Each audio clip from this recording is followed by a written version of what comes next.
Hello my dear students, you are watching brain master spoken English today. आज हम देखेंगे Rajmohan's wife का chapter number 8। उसमें जितने वर्ड्स हैं और वहां पर बंकिम चंद्र चट्टोपाध्याय ने किस तरह इस्तेमाल किया है उसको हम सीखेंगे। आज बहुत ज्यादा बड़ा नहीं होगा वीडियो, ए वर्ड्स बताकर मैं आपसे जुदा हो जाऊंगा। थिदर, पहला word thither, that means there. You keep the pot thither, आप अपने पॉट को वहां रख दीजिए, थिदर। नेक्स्ट देखिए, half screamed half muttered the a standard girl. यहां पर हाफ स्क्रीम्ड चिल्लाना, डर कर आकर के रह गई, फिर हाफ मटर्ड बनबनाई द अस्टैंडर्ड गर्ल।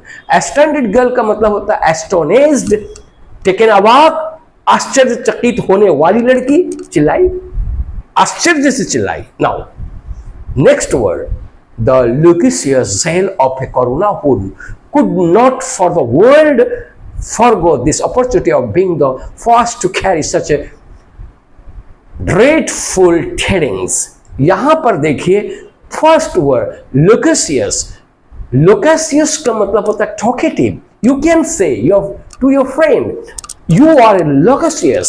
luscious का मतलब होता है तुम बहुत ज्यादा बातूनी हो, टॉकेटिव हो। ये वर्ड देख लीजिए, talkative.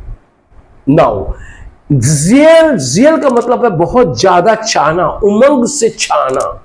Jail of Karuna who could not for the world forgo. Forgo का माने होता है leave up this opportunity of being the first to carry such dreadful tidings. यहां पर ड्रेडफुल का माने होता है एक्सट्रीमली बैड। टाइडिंग्स मतलब होता है न्यूज और इंफॉर्मेशन, गुड न्यूज और गुड इंफॉर्मेशन, इसको कहते हैं टाइडिंग्स।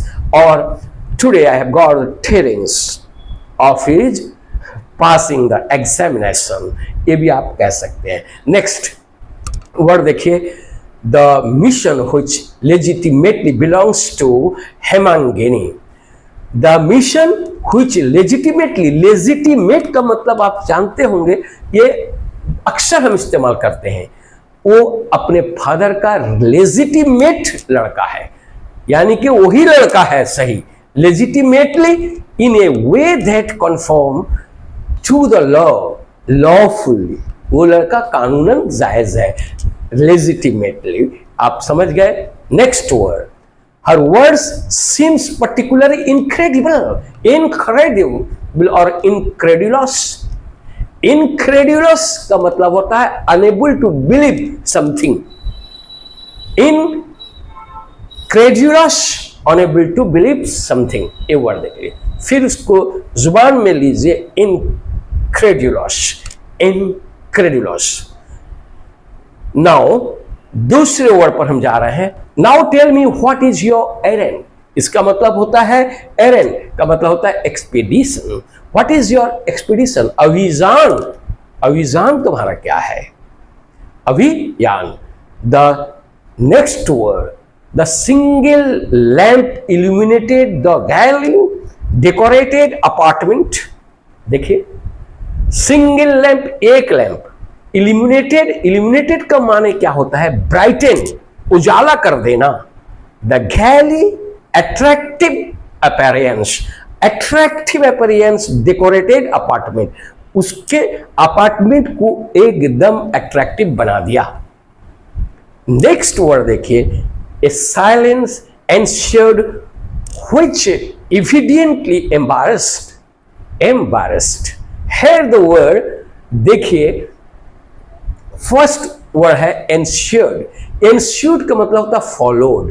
क्या फॉलो किया, which evidently, clearly, evidently एम्बारस्ड।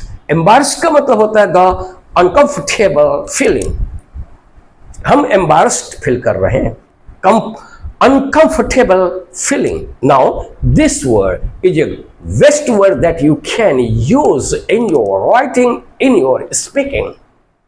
Now next word, you say it, full of human forms fleeting against the sky.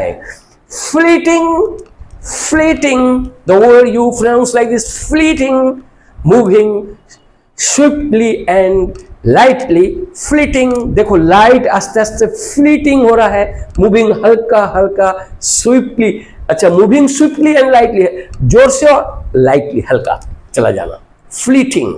Next बहुत बेहतरीन वर्ड है, इसका इस्तेमाल आप हर वक्त कीजिए, the bomb and Bansal of preparation subsided, the bomb and Bansal, bomb and Bansal, bomb bomb and बसल। यहां पर ये वर्ड को देखिए किस तरह ये वर्ड हुआ इस्तेमाल किया गया है, यानी कि बिजी एंड फ्रेंटिक एक्टिविटी और एक्साइटमेंट, बहुत ज्यादा एक्साइटमेंट और प्रिपरेशन।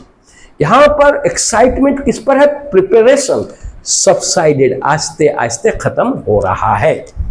ये वर्ड का इस्तेमाल आप कर सकते हैं कि आज हम लोग को जाना था, the bomb and Bansal of preparation subsided, खत्म हो गया, हम जा नहीं सके, इतना खुश थे जाने के लिए मगर पिताजी ने लेकर नहीं गए। So that you can use this words in where as you write, in your writing, in your speaking.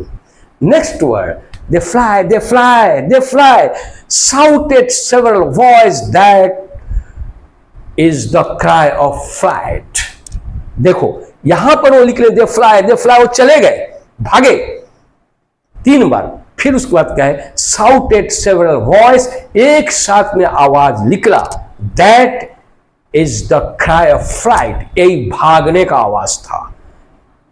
Cry to retreat, यहां पर क्राई ऑफ फ्लाइट का मतलब था cry to retreat. Now a lot of words which I have already discussed over here. My dear student, if you like to use it, then your English ultimately be flourished. Actually, I would like to tell you that if you like to be a good speaker, good writer, so you should have to learn a lot of word and its use. If you don't know the use of the word and the meaning of the word clearly, then you can't write down. Okay, my dear students, if you have not subscribed my channel till now, I hope that you will subscribe it now. Thanks a lot.